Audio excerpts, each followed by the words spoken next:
Hi കൂട്ടുകാരെ, ഞാൻ വീണ്ടും വന്നിരിക്കുകയാണ് പുതിയൊരു വീഡിയോയുമായിട്ട്. അപ്പോൾ എല്ലാവർക്കും സുഖമല്ലേ?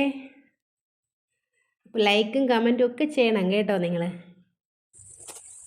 എൻ്റെ വീഡിയോ ഇഷ്ടപ്പെടുകയാണെന്നുണ്ടെങ്കിൽ നിങ്ങളൊന്ന് സബ്സ്ക്രൈബ് ചെയ്യാൻ മറക്കരുതേ. അപ്പോൾ ഇന്നത്തെ കുഞ്ഞു വീഡിയോ എന്ന് പറയുന്നത് നമ്മുടെ രാവിലത്തെ പാചകവും കാര്യങ്ങളൊക്കെയാണ് കേട്ടോ. അതിനായിട്ട് ഞാൻ രാവിലെ ഒന്ന് പടവലങ്ങ തോരൻ വയ്ക്കാമെന്ന് വിചാരിച്ചു. അപ്പോൾ അതിനായിട്ട് പരിപ്പിട്ടിട്ടുള്ള തോരനാണ് വെക്കുന്നത്. സാമ്പാർ പരിപ്പിട്ട് തോരൻ വയ്ക്കും. അപ്പോൾ ഇന്ന് ഒരു വെറൈറ്റി ആയിട്ട് തോരൻ വയ്ക്കാമെന്ന് വിചാരിച്ചു. സാമ്പാർ പരിപ്പ് അതിനായിട്ട് ഞാനൊന്ന് കുതിർക്കാൻ വേണ്ടിയിട്ട് കഴുകി വെള്ളം ഒഴിച്ച് വെച്ചിട്ടുണ്ടേ. ഞാൻ ഇന്നലെ രാത്രി തിളപ്പിച്ച് വെച്ച നമ്മുടെ അരി സെറ്റായിട്ടുണ്ട്. അപ്പോൾ അതൊന്ന് എടുത്ത് തിളപ്പിക്കാൻ വീണ്ടും വയ്ക്കുകയാണ്.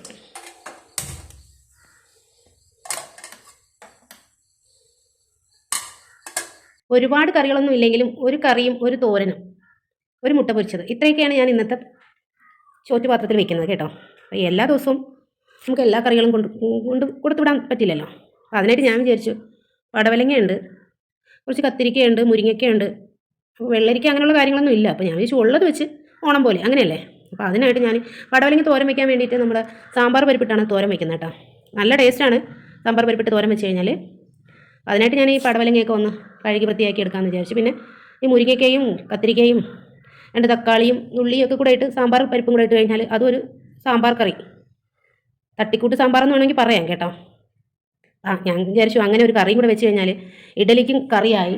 മക്കൾക്ക് ചോറ് കൊടുത്തു വിടുമ്പോൾ അതിനൊരു കറി വേണമല്ലോ. അവർക്ക് പിന്നെ ഈ പറഞ്ഞ കണക്ക് അതിൽ കഷ്ണങ്ങളില്ലാതിരിക്കുന്നതായിരിക്കും അവർക്കിഷ്ടം. അതുകൊണ്ട് ഇത്രയൊക്കെ മതിയെന്ന് വിചാരിച്ചു, ഉള്ളത് വെച്ച് ചെയ്തു. അങ്ങനെ ഞാനിതാ നമ്മുടെ പടവലങ്ങയൊക്കെ കഴുകി വൃത്തിയാക്കി എടുക്കുന്നുണ്ട്.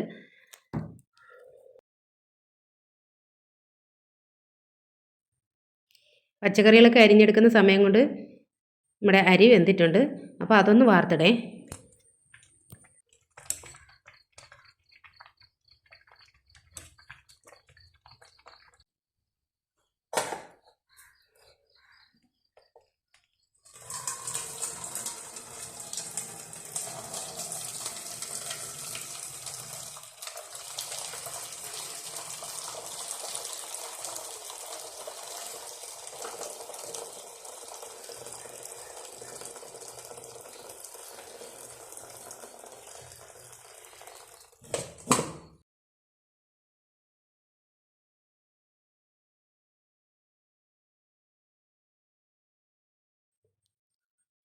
ഇനി നമുക്ക് പടവലങ്ങ തോരത്തിന് വേണ്ടിയിട്ട് ഞാനൊരു സവാള കട്ട് ചെയ്തെടുക്കുന്നുണ്ടേ.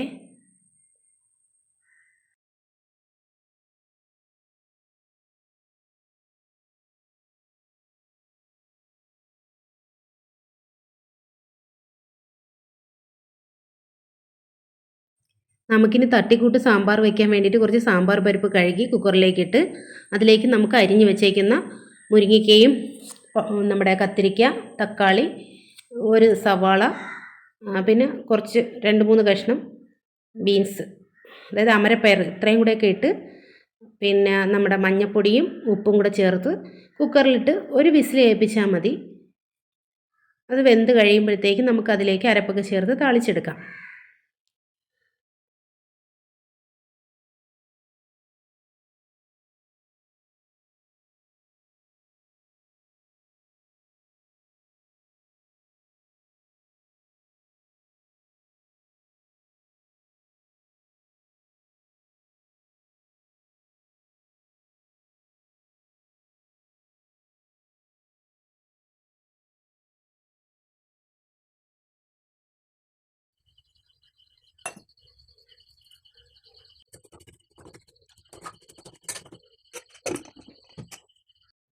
നമുക്കിനി തോരൻ വയ്ക്കാനായിട്ട് ഒരു തേങ്ങയുടെ ഒരു മുറി മതി കേട്ടോ. തേങ്ങ എടുത്ത് പൊടിച്ചിട്ടുണ്ട്. അപ്പോൾ അതിൻ്റെ ഒരു മുറി തേങ്ങ ചിരകി എടുത്ത് അതിൽ കുറച്ച് മഞ്ഞൾപ്പൊടിയും ജീരകവും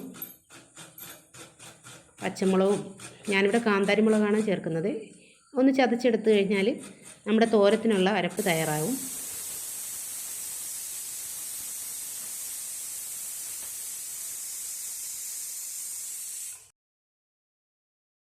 ആ സമയം കൊണ്ട് നമ്മുടെ പരിപ്പ് വെന്തിട്ടുണ്ട്. പരിപ്പും പച്ചക്കറിയും എല്ലാം കൂടെ ഇട്ടത് വെന്തിട്ടുണ്ട്. ഇനി നമുക്ക് തോരൻ വയ്ക്കാനായിട്ട് ഒരു ചട്ടി അടുപ്പത്ത് വെച്ചിട്ട് കുറച്ച് വെളിച്ചെണ്ണ ഒഴിച്ച് കൊടുത്തിട്ട് കടുക് പൊട്ടിച്ച് നമ്മുടെ കുതിർത്ത് വെച്ചേക്കുന്ന സാമ്പാർ പരിപ്പ് ഞാൻ ആദ്യം കുതിർത്ത് വെച്ചിട്ടുണ്ടേ, അപ്പോൾ ഈ സാമ്പാർ പരിപ്പ് കൂടെ ഇട്ട് ഒന്ന് വാടി വന്നതിന് ശേഷം നമ്മൾ അരിഞ്ഞ് വെച്ചിരിക്കുന്ന പടവലങ്ങയും സവാളയും കൂടി ചേർത്ത് നന്നായിട്ടൊന്ന് ഇളക്കി, വെള്ളമൊന്നും ഒഴിക്കരുത് കേട്ടോ.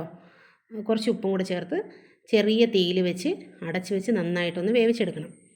വെള്ളം ഒഴിച്ച് കഴിഞ്ഞാൽ ഇത് കുഴഞ്ഞു പോവും.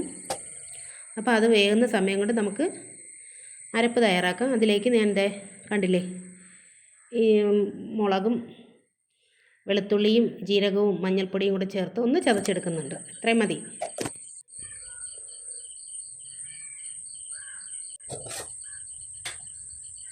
സമയം കൊണ്ട് നമ്മുടെ പടവലങ്ങയൊക്കെ ഒന്ന് വാടി വന്നിട്ടുണ്ട്. അപ്പോൾ ഈ അരപ്പും കൂടെ ഒന്ന് നടുക്ക് നമ്മുടെ പാത്രത്തിൻ്റെ നടുക്കായിട്ട് വെച്ച് അടച്ച് വെച്ച് കഴിഞ്ഞാൽ ഈ അരപ്പെല്ലാം നമ്മുടെ പടവലങ്ങയിൽ പിടിച്ച് വരും. അപ്പോൾ അതവിടെ ഇരുന്ന് ആവിയിലിരുന്ന് വെന്തോട്ടെ. ഈ സമയം കൊണ്ട് ഞാൻ നമ്മുടെ അരിയൊക്കെ ചോറ് പൊരിച്ചിറക്കുന്നുണ്ട്. അടിയിലുള്ള വെള്ളം വറ്റിക്കാൻ വേണ്ടിയിട്ടാണ് ഇങ്ങനെ പൊരിച്ചെടുക്കുന്നത്.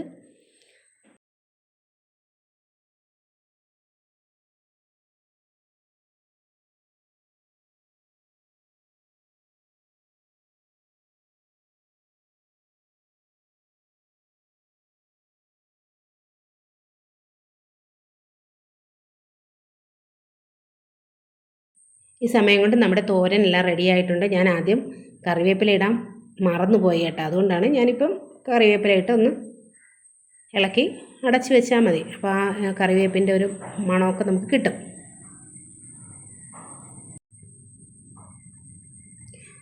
അങ്ങനെ നമ്മുടെ സാമ്പാർ കഷ്ണത്തിലേക്ക് കുറച്ച് മുളക് പൊടി കൂടെ ചേർത്ത് കൊടുക്കുന്നുണ്ട്. ഞാനൊരല്പം പുളിയും കൂടെ പിഴിഞ്ഞൊഴിക്കുന്നുണ്ട്. ഈ സമയമായപ്പോഴത്തേക്കും 6:30 മണിയായി. എൻ്റെ മോൾക്ക് മദ്രസയിൽ എക്സാമാണ്. അപ്പോൾ അതിന് വേണ്ടിയിട്ട് ഞാൻ അവളെ കൊണ്ടാക്കാൻ പോകുന്നതാണ്. ഇവിടെ അടുത്ത് തന്നെയാണ് മദ്രസയെങ്കിലും ഒറ്റയ്ക്ക് ആയതുകൊണ്ട് ഞാൻ കൂടെ കൊണ്ടാക്കുന്നതാണ്. റോഡിൽ പോകണ്ടേ, രാവിലെ അല്ലേ. അപ്പോൾ ഞാൻ അവളെ കൊണ്ടാക്കുകയാണ്. പോയിട്ട് വരുന്ന ആ വീഡിയോ കൂടെ ഞാൻ എടുത്തതാണ് കേട്ടോ.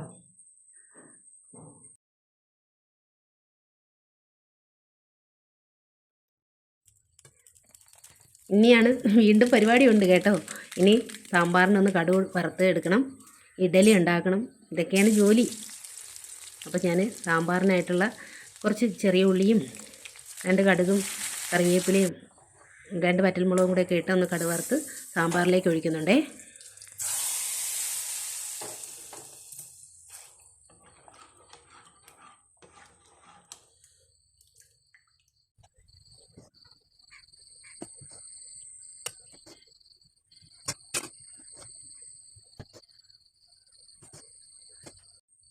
നമുക്ക് ഇഡലിയും കൂടെ വേവിച്ച് കഴിഞ്ഞാൽ നമ്മുടെ ജോലി കഴിയും കേട്ടോ.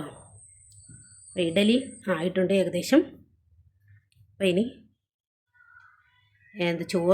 ചോറ് പാത്രത്തിൽ വെക്കാൻ വേണ്ടിയിട്ട് ഞാൻ ഒരു മുട്ടയും കൂടെ പൊരിക്കുന്നുണ്ടേ. ഇത് 3 മുട്ട എടുത്ത് ഞാൻ ചെറിയ ഉള്ളിയും ഒരു പച്ചമുളകും കുറച്ച് ഉപ്പും കൂടെയൊക്കെ ചേർത്ത് നന്നായിട്ട് ഇളക്കി വെച്ചിട്ടാണ് ഒരുമിച്ച് അങ്ങ് ഒഴിച്ചിട്ട് 2 പേർക്കായിട്ട് 2 പാത്രത്തിലായിട്ട് അങ്ങ് മുറിച്ച് വെച്ചാൽ മതിയല്ലോ. അതാകുമ്പോൾ എളുപ്പമുണ്ട്. ഇതൊന്നും പൊട്ടിപ്പോകാത്ത രീതിയിൽ എടുക്കാൻ വേണ്ടിയിട്ടാണ് ഞാൻ ശ്രമിക്കുന്നത്. എന്താവുമോ കാണാം.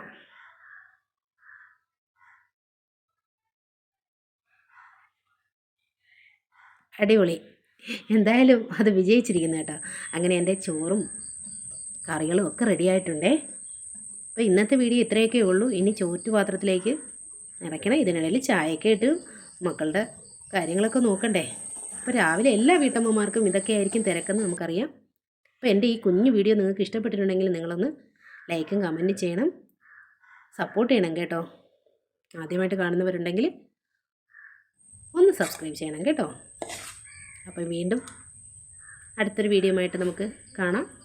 അതുവരെ എല്ലാവർക്കും നല്ലൊരു ദിവസം ആശംസിച്ചുകൊണ്ട് tata bye bye, see U.